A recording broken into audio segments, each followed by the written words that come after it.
Hello, this is Pick, and welcome back to my guide for FTB NeoTech. Let's start today off by modifying our electric blast furnace. I can put some fluid ports on it to do fluid-based recipes. These are some of the same recipes that you can do in the steam blast furnace, but of course it'll be much faster in the electric one. The two recipes of interest would be molten redstone and molten solder. So, what are we after today? First thing on the agenda, an atomic reconstructor. This is from Actually Additions, and we're going to need it for, you guessed it, crafting components. It's gonna have a bit of a slow start for how useful these crafting components are, but I have a goal in mind for the end of the episode. Or well, just later today. To use the reconstructor, it's going to need energy, of course. You'll want to place it down, give it some power, and maybe right-click on it with a redstone torch. This will change it from redstone deactivating it, as it will just constantly fire on a timer, to having it fire on a pulse, which will of course allow for more control. Then you just have to drop the items in front of the reconstructor, fire it, and as long as it had enough energy in the buffer, the items will get transformed. There are a lot of useful recipes that this machine can do. A lot of them are for getting a little more annoying to get vanilla things, but of course we're using them to make different types of crafting components for Actually Additions.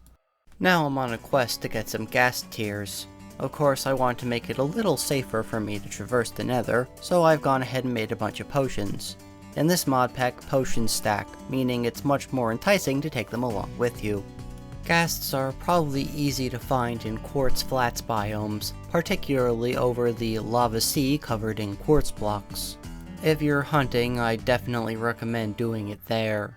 Since I'm here, I should also go mining for ancient debris. The pickaxes from Just Dire Things have a handy trait where they can search for ores in the nearby area. Simply right-click with that ability activated, and it will have particles show up for all the ores nearby. The highest tier tools, Eclipse Alloy, also just shows you what the blocks are instead of showing vague green particles. If you're looking for ancient debris, your best chance of finding some is to look for lone green particles that look like they're only 1 or 2 blocks big. Otherwise it might be attached to a quartz or gold vein. What about repairing these tools though? Well, it just so happens that blaze gold tools are capable of repairing themselves. Simply chuck it into lava, it will absorb the lava, turn it into obsidian, and there you go, repaired pickaxe. I don't know if the higher tiers have this ability, but they can run off of energy, so I don't think you'd really want to be doing that anyway. Helpful for all those random pockets of lava that you find when mining in the nether though. And what is netherite without a smithing template to make use of it? Well, I guess then you'd have 1.16 to 1.19 netherite, but that's beside the point. Do you love mods? I love mods. You wanna know why? Because one ancient debris makes 1 netherite ingot. Throw that debris in a macerator, mix up that scrap with some gold dust in the mixer, and smelt it in the blast furnace to get some netherite. There, far easier than having to go hunt 4 of it down per ingot, right? Alright, now that we have some netherite armor, how about we fight a wither? Wither is just a regular wither, not too difficult, not if you've done it before. To get wither skulls though, I don't think we want to be grinding in the nether just to kill a whole bunch of wither skeletons to get some skulls. Thankfully we have a way around that. Because I made the electric quarry at the end of last episode, we can throw some blaze gold swords into it, and those have a chance of producing mob drops from the nether, much like a drill in the quarry. One of the possible nether drops, of course, is wither skeleton skulls. So I'm just gonna chuck like maybe 16 or so swords into it, and that should give me all the skulls I need. I don't really know what you want me to say about the wither. It's a wither. No different than the vanilla wither, because it is a vanilla wither. I think on a previous version it looked a little different, but we don't have that mod anymore, so it looks exactly the same as it does now. Or exactly the same as it does in vanilla. That being said, I'm not going to be using this nether star until later on. I have a fair bit more infrastructure to make first, and we're going to need to progress into more technologies. I guess this is just going to be the fighting episode, huh? Let's take on a raid and assess our current power level. Well, it looks like we're pretty strong. Decently strong anyway. Enough to take on a raid. I'm not even really going to show most of the raid. It's a raid. If you've done one before, you know what it's like. If you've never done one before, it's a raid. You're probably over-prepared for it, or at least I am. An infinity bow makes quick work of pretty much everything. So I guess I'll just meet you guys when I'm back home. While I guess you can get a Totem of Undying, the real benefit of finishing the raid is the Hero of the Village perk. What's great about that is you can trade with your villagers for much cheaper than they would trade for otherwise. This means that if you're relying on them to get those bronze drills or motors or analog circuits or whatever, you can get far more bang for your buck. Well, wait a minute. How much is an emerald anyway? In the 3 seconds I spent looking it up, apparently there was a game theory on it. I haven't watched that in years. So, anyway, back to the point. You can buy things for much cheaper from these villagers, especially if you're using them to push you along. It's not an episode of NeoTech without setting up some automation, right? Let's expand on our auto-crafting setup. This time I made an electric packer. Packers have a variety of recipes. They can compress and decompress blocks, for example. But what we're really after here is automatic production of tin cables. By feeding it rubber sheets and tin wire, which of course I made a wire mill for, I can automate another component for making basic machine hulls. I do want to get those automated completely eventually, but without automation of steel drills, that's not exactly a feasible thing to do. So we're just going to be chugging along with what we have. Instead of making those machine hulls though, something that I might want even more than that is robot arms. So of course in order to do that I'm going to need steel plates, as well as another assembler. Something worth noting is that you can craft motors, electric pistons, and robot arms all in the same assembler. Obviously the usual caveat with the assembler of you can only craft one recipe at a time comes into play, but again we're trying to lower costs. By automating robot arms, I can make more assemblers and packers though. Obviously I'm going to want that because I'm going to be making a whole ton of assemblers. That being said, steel production isn't exactly great. I'm still running off of 2 steam blast furnaces. I'll see about getting to upgrading steel production another time. I have a few more machines I need before I can really upscale it. A number of machine components are rather expensive. If we make some soldering alloy and use that in the assembler, we can greatly cheapen the cost of a lot of these recipes. Ideally you'll have this automated, but like I said before, can't really do that without automated steel drills. A recipe of note for this though is gears. Gears are, I believe it's 5 ingots normally, 6 if you use the metal press, but that cuts out all the micro crafting, but only 2 1/4 ingots if you use the assembler with soldering alloy. As you have 4 plates and a ring is half an ingot, so that's 4.5 ingots and you get 2 of them, 2 1/4. If you were to ever make some soldering alloy, now is absolutely the time. You could have made it with the steam blast furnace, but aluminum is in kinda short supply right now and it takes forever to make, so we want to be as economically efficient as possible. Welcome to the part of the video where I rush progression. There won't be any fancy automation here, just me grinding things out to get to the thing I want. First up are aluminum rotors. Gonna need all that to make a large pump. However, I noticed that the woodcutter in the cart ran out of durability. Not too big of a problem, of course. An easy fix. Simply put some correspondingly tiered covalence dust into the slot and it will refill the durability meter. We'll have more charcoal again in no time. Well, actually I have a ton of charcoal. It's more that the wood production will be back online.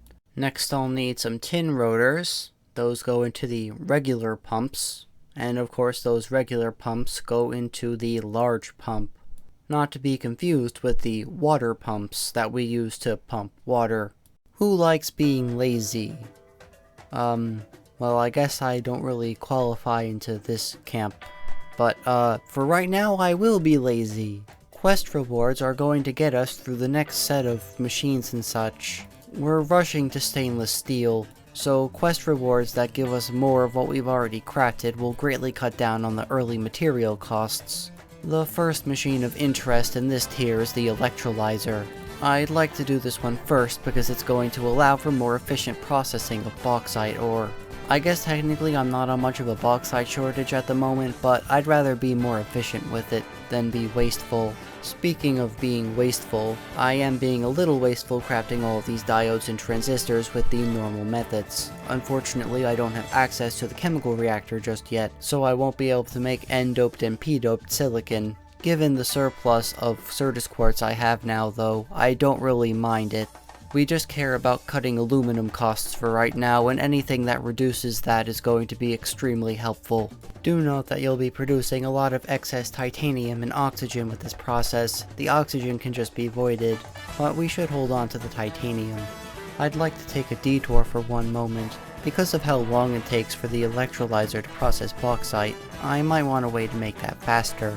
But by default, the recipe doesn't have any efficiency. It's already using the maximum amount of power. Well, we can circumvent that just a little bit. Let's make a lens of the miner, shall we? This is the main reason I got that netherite.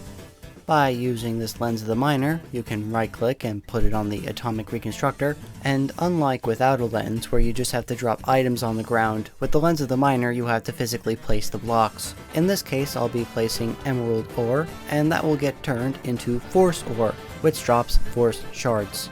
You can get into force craft with this, I suppose. I'm not going to do that today, but what we're actually after is these force shards to turn into force ingots. Finally, with a whole bunch of not too hard to get junk, we can combine this together to make the Temporal Pouch. The Temporal Pouch, also known as Time in a Bottle and other incarnations of that type of item, will store time as long as it's in a player's inventory while they are logged onto a server. You can then quote-unquote spend this time to speed up blocks by increasing their tick speed. I believe it can handle up to 256 times speed on a block, but of course for most things that would completely kill your power grid. Instead, I'll be using this for these slow machines for the early stages of the game, and maybe some other things later on. The next machine on the list is the Centrifuge. This is going to be, you guessed it, used for various types of processing, like every other machine. By putting raw iron through it, we can get some manganese. Manganese is one of the two components we don't have yet for stainless steel, the other being chromium. This machine can be quite slow, so it's a good thing we made that temporal pouch. And as we know, the centrifuge goes SBAM! To get chrome dust, you'll need to put redstone through the centrifuge to acquire ruby dust and then turn that into chromium. In the background, I'm going to be doing a lot of work on the vacuum freezer. It's very expensive on aluminum, so you're going to want a whole ton of it. Just keep making those plates while you work on other things. Because aluminum gears are a huge part of the cost though, you're definitely going to want to use the Soldering Alloy recipe for making those gears. Considering you're using almost a third of it compared to what you'd be using in the metal press, yeah, you definitely want to be making the gears in the assembling machine. Alright, let's make our next single block machine, the Chemical Reactor. This is the third and final of the single block machines from modern industrialization available at this age. You're going to be doing a large amount of fluid crafting in this one. I need both sulfuric acid and hydrochloric acid. Hydrochloric acid is, as the name suggests, a combination of hydrogen and chlorine. Hydrogen can be obtained by electrolyzing water into hydrogen and oxygen, while chlorine can be obtained from electrolyzing salt into sodium and chlorine. Just a little sodium chloride, which can be obtained from the electric quarry, of course, with those steel drills. Then you have to put the respective dusts into the chemical reactor with the proper amount of fluid. You do need quite a lot, but you get quite a lot back as well. It's a type of thing where you need to reflux the fluid ingredient. In the case of the hydrogen chloride, it gets recycled into hydrogen and chlorine again, so you'll need to recombine them. But like I said, we're not automating now, we're rushing, so I'm not going to be making dedicated setups. Sulfuric acid is sulfur dust, oxygen, and water in the chemical reactor. I have stainless steel dust, but I can't turn it into ingots yet. I've also gone ahead and made some Kanthal dust since I'm going to require it soon. Both of these need to be put through the vacuum freezer to get the usable ingots. That's not finished quite yet, so let's take a small detour and make a metallurgic infuser. Okay, I lied, it's not a detour. We're just gonna make this vacuum freezer because it's necessary to get to that point in the first place. I need osmium, and in order to get osmium I need those Kanthal ingots. So, by building the giant vacuum freezer in a location that will obviously be its final spot, I will absolutely never put this in a better location and maybe make it more conducive to being automated.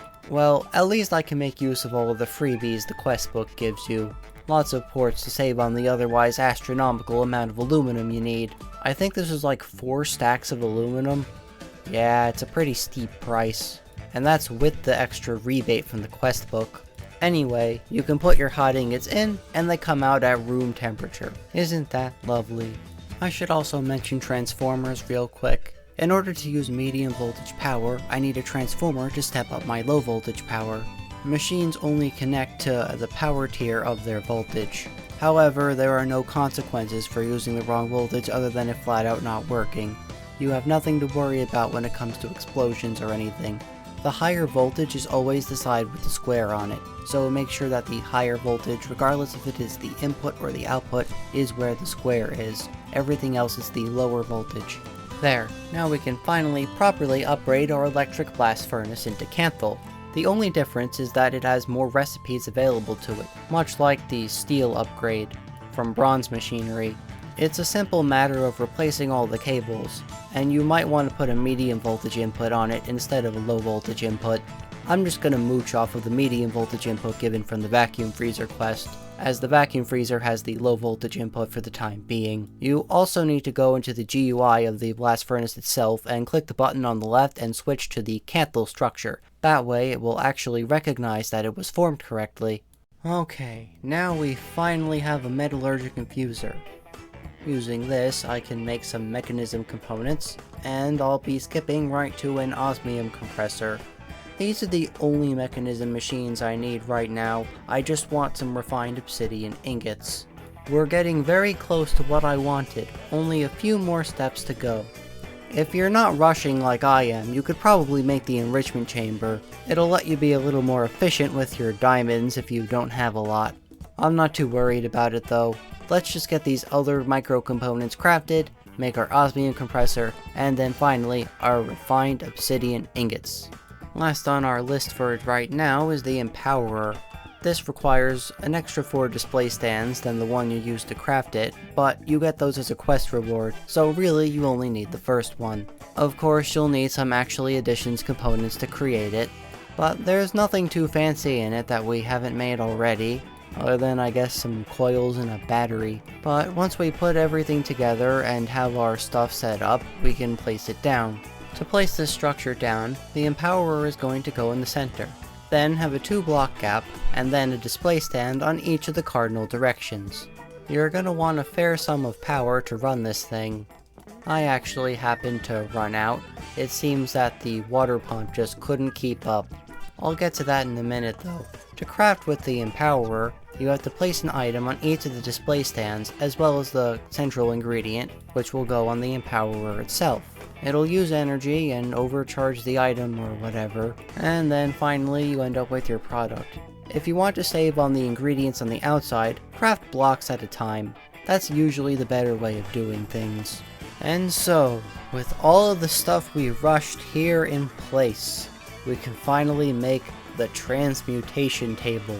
This is it. This is what we were working so hard to make. And on 1.4.2 it's a little buggy, but it does at least kinda work. What this can do is remember items you've put in its inventory, and it will convert them into EMC if they're compatible. You can also see EMC now if you make an EMC related item. This is the less useful of the EMC stuff in my opinion. I would much rather have the energy condenser, but we're not there yet. But it ain't equivalent exchange without the energy condenser. So how does this thing work? Well, you dump items in, and they turn into EMC. If you have enough EMC, assuming the mod is working properly, you'll be able to take out the item, consuming the EMC that it costs. You can also search on the top for whatever item you're looking for. Well, what kinds of stuff can we make with EMC? Everything from vanilla and equivalent exchange are compatible, except for maybe some select items like TNT that had a recipe change, due to a mod.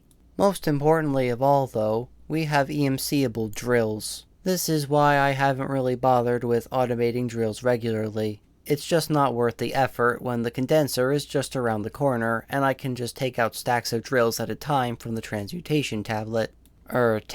The tablet's the upgraded form. You can carry that one around in your inventory, but it's a little pricey on EMC. Perhaps once I go get that condenser. There are also a number of other infrastructural components that you can make with EMC, primarily for applied energistics. We'll get there when we get there though. I don't have the power to support an AE network.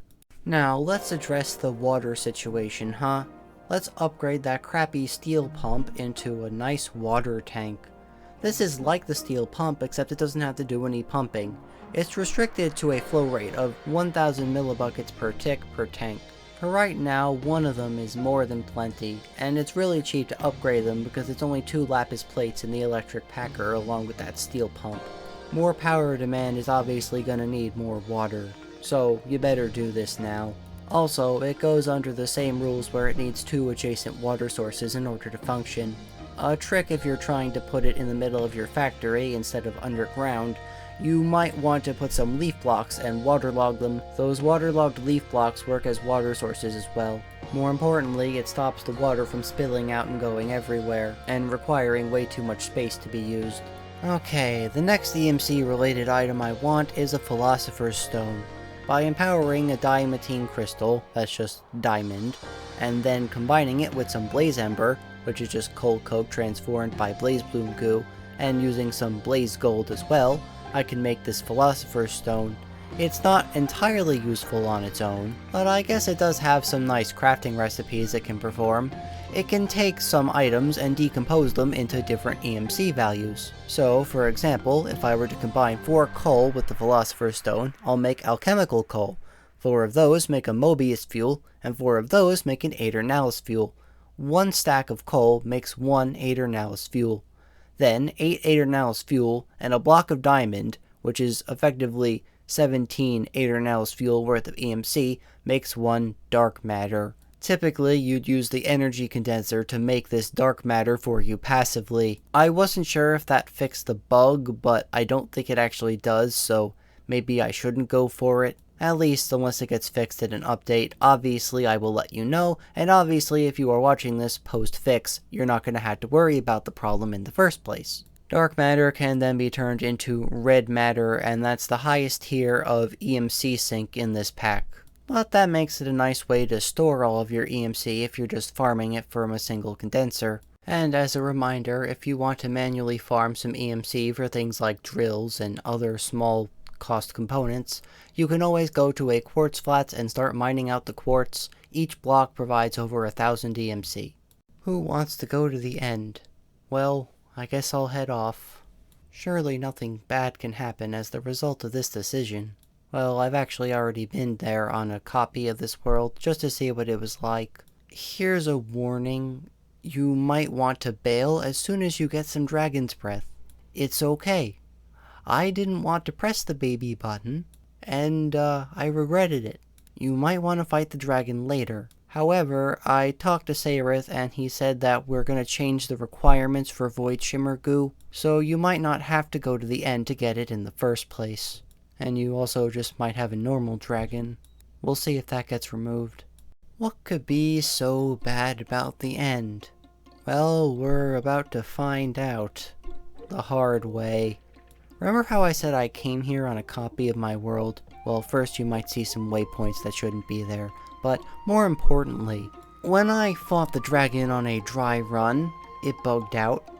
And I was able to beat it a lot easier than what you're supposed to.